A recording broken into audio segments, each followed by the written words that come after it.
자영업자 폐업률 9.5%, 하루에 2,500개가 넘는 가게가 문을 닫고 있습니다.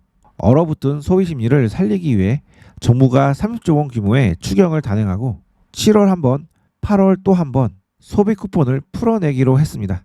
그렇다면 이 돈들은 어디로 흐를까요? 그리고 누가 수혜를 받을까요? 오늘 영상에서는 소비 쿠폰 효과를 정면으로 받는 편의점 대장주 BGF 리테일에 대해 한 번에 정리해 드리겠습니다. 정부가 이번에 30조 원 규모의 추경을 했습니다. 올해 소비 심리가 계속 식고 있습니다. 제조업 수출도 주춤하고 고용 불안 신호도 켜졌습니다. 정부는 경기는 타이밍이라며 세 갈래의 돈을 투입을 했는데요.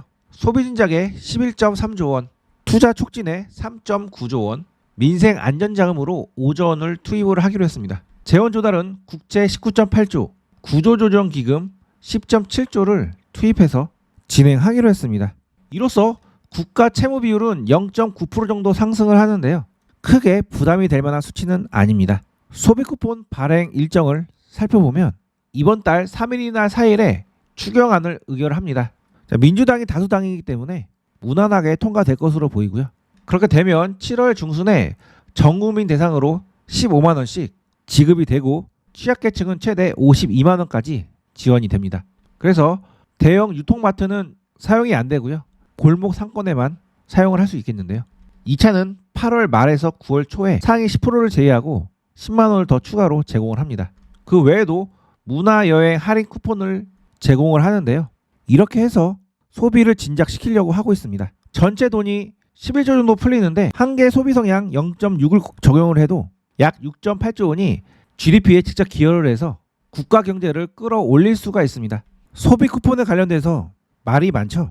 왜 빚을 내서 돈을 뿌리냐 이런 비판이 많은데요. 그리고 돈을 뿌리면 물가가 상승해서 결국 경제가 망가진다는 식으로 이야기하는 사람들도 있습니다. 하지만 이대로 경기 부양을 하지 않으면 경제에 참여하는 주체들이 폐업을 해서 신용 불량자들이 되죠. 현재 예를 들면 1000명이 경제 활동을 하고 있는데 그중에 경기가 좋지 않아서 500명이 파산을 해버리면 경제 활동 인구가 절반으로 줄어듭니다. 그럼 앞으로 경기가 더 좋지 않겠죠? 물가가 일시적으로 오르긴 하겠지만 경기를 순환시킴으로써 망해가는 자영업자들을 되살리는 것이 지금 현재로서는 가장 긴급하고도 중요한 숙제가 됩니다. 그리고 저는 이 소비 쿠폰 제도가 자본주의 한계점을 어느 정도 해소를 해줄 수 있는 그런 제도로 보고 있는데요. 자본주의 같은 경우에는 자본주의의 원리상 정부가 계속 통화량을 늘려나가야지 유지가 될 수가 있습니다. 그래서 정부가 계속 통화량을 늘려나가는 건데요. 계속 조금씩의 인플레이션이 발생이 돼야 물가가 떨어지지 않죠. 자본주의는 계속적으로 운영이 되려면 약 2% 정도의 인플레이션을 꾸준히 유발을 시켜야 합니다. 왜냐하면 앞으로 시간이 지나면서 물건값이 비싸지지 않으면 사람들이 구매를 서두르지 않죠. 즉 앞으로 시간이 지날수록 물건값이 점점 싸진다고 가정이 된다면 사람들은 구매를 먼 미래로 미룰 겁니다. 시간이 지나면 지날수록 가격이 더 싸지기 때문이죠. 그러면 기업 입장에서는 물건이 팔리지가 않기 때문에 결국 사업을 지속시킬 수가 없습니다. 이러한 문제점이 있기 때문에 정부는 계속 조금씩 돈을 풀면서 약 1년에 2% 정도의 인플레이션을 발생을 시키는 건데요. 이 시스템을 가장 잘 유지를 시키려면 말 그대로 인플레이션이 완만하게만 유지가 돼야 됩니다. 즉 1년에 2% 정도만 서서히 이렇게 올라가야 되는데 문제는 갑자기 코로나 같은 질병이 발생되거나 전쟁이 발생되거나 아니면 서브 모기지 사태처럼 금융위기가 갑자기 닥치면 정부는 소비 진작을 위해서 돈을 엄청나게 많이 풀게 되죠. 그러면 그 늘어난 돈의 양만큼 인플레이션은 가파르게 올라갑니다. 그리고 이 늘어난 돈들은 먹고 생활하는 데만 쓰이면 문제가 되지 않는데 이 돈들이 자산시장으로 흘러가죠. 그래서 부동산이나 주식시장 같은 자산시장에 거품이 생기게 됩니다. 그래서 코로나 시기 때 주식시장이 상승을 하고 부동산 시장이 상승을 한 거죠. 그래서 자산시장이 계속 올라가기 때문에 사람들은 더더욱 계속 부동산이나 주식을 사게 될 거고요. 결국 자산 가격이 올라가다가 이런 거품이 꺼지게 되면 이 위에 물렸던 사람들이 엄청나게 손실을 보면서 경제적 사망을 하는 겁니다. 특히나 이 고점에서 빚을 내서 투자를 한 사람들이나 본인의 여력보다 더 큰 돈을 넣은 사람들은 대부분 돈을 이 자산에 투자를 했기 때문에 쓸 돈이 없어지는 거죠. 사람들이 쓸 돈이 없어지니까 경제는 돌지 않고 점점 디플레이션에 빠지는 건데, 이때 또 정부에서 경기를 살려보겠다고 돈을 풀면 사람들은 재밌게도 그 돈을 가지고 빚을 갚거나 생활하는 데 쓰지 않고 또 주식에 투자를 하거나 또 부동산에 투자를 합니다. 이때 돈을 푼다는 얘기는 추경을 해서 돈을 직접 나눠주는 것도 있지만 금리를 확 낮춰서 저금리 정책을 사용하는 것도 돈을 푸는 효과가 있는 거죠. 그래서 자본주의가 이런 식으로 망가지는 거고, 정부가 아무리 많은 돈을 풀어도 그 돈은 결국 자산시장으로 흘러가서 자산을 가진 상위 10%들은 더욱더 부자가 되는 구조가 되고, 나머지 90%는 계속 가난해지는 그런 악순환이 바로 자본주의의 한계입니다. 그런데 이 소비 쿠폰은 정부가 직접 돈을 나눠줘도 3개월 안에 써야 되고 그 지역 안에서만 사용을 해야 되죠. 그래서 그 돈들이 자산시장으로 흘러가지가 않습니다. 이것이 가장 중요한 핵심 포인트인데요. 풀려난 돈들이 자산시장으로 흘러가지 않고 소비에만 쓰인다면 회사들은 돈을 벌어서 좋고 개인들은 생필품으로 바꿀 수 있는 돈이 생겨서 좋은 거고, 국가는 다시 세금을 더 거둘 수 있어서 좋게 되는 거죠. 즉 자본주의의 한계성을 극복을 하고 경기는 경기대로 살릴 수가 있는 게 바로 이 소비 쿠폰 지역 화폐 제도입니다.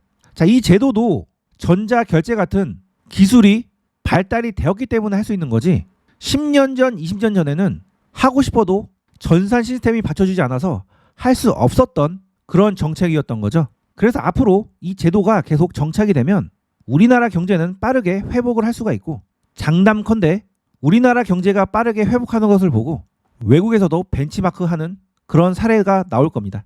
자, 소비 쿠폰이 발행이 되면 수혜를 볼 수 있는 업종은 바로 외식 업종과 소매, 그 다음에 전통시장, 문화, 레저, 그 다음에 생활 서비스 등 5가지 분야가 있는데요.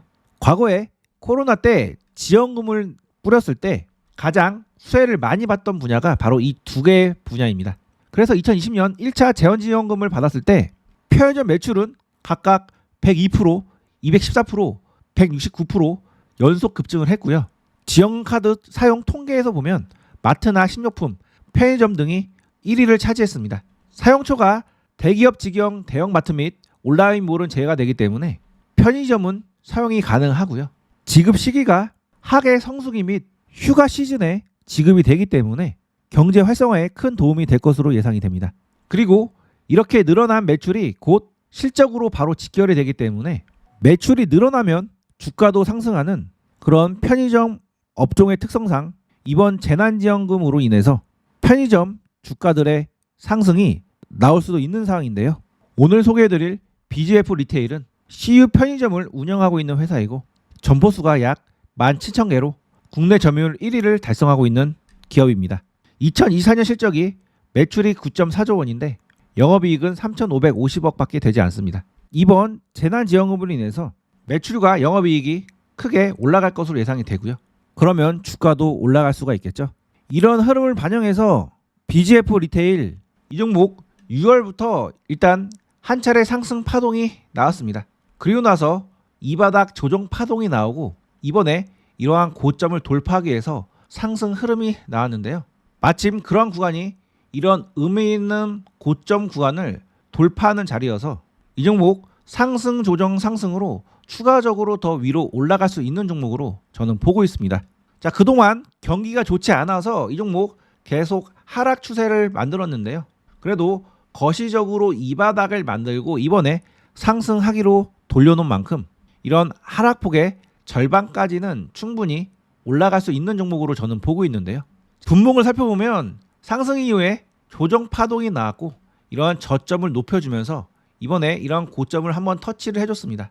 그래서 앞으로 계속 잘 보고 계시다가 조정이 나와서 이러한 저점 구간에서 지지 흐름이 나온다면 강력한 상승 흐름이 나올 수도 있는 종목이니까요. 앞으로 눌림 조정이 나오면 이런 저점 구간에서 한번 공략을 해보시기 바랍니다. 제가 소개해드린 종목의 세부 타점은 이렇게 텔레그램 방을 통해서 말씀을 드리고 있습니다. 매수할 종목이 있으면 이렇게 타점 구간을 정해서 텔레그램 방에 신호를 보내드리고 있는데요. 매우 높은 확률로 수익을 내드리고 있습니다. 타점에 자신이 없으신 분들이나 좀 더 쉽고 편하게 수익을 내보고 싶으신 분들은 지금 바로 타점방에 들어와 보시기 바랍니다. 타점방에 들어오는 방법은 간단한데요. 영상 댓글창 상단에 보시면 이렇게 타점방에 들어오는 링크가 있습니다. 이 링크를 눌러보시면 이렇게 설문이 나오는데요. 간단한 설문 작성을 해주시고 제출을 해주시면 타점방에 입장할 수 있도록 안내를 도와드리겠습니다. 타점방 외에도 제 채널에서는 투자할 때 꼭 필요한 핵심 정보들만 모아서 이렇게 텔레그램 방에 올려드리는데요. 이렇게 최신 뉴스들과 핵심 뉴스들을 선별해서 올려드리고 있고 제 유튜브 채널에서 다 소개하지 못한 제 관심 종목들도 이렇게 올려드리고 있습니다. 나중에 들어와 보시면 알겠지만 여기 올려드린 관심 종목들도 굉장히 확률이 높은 종목들이고요. 이때 제가 설인바이오와 이신바이오를 올려드렸는데 두 종목 모두 상승을 했고 일신바이오 같은 경우에는 이렇게 상한가를 갔죠. 제가 이 자리에서 소개를 해드린 겁니다. 자, 뉴스방에 들어오는 방법은 이 위에 있는 주소를 눌러보시면 바로 이렇게 창이 바뀌면서 입장이 가능하시고요. 들어오시는데 5초도 걸리지 않으니까요.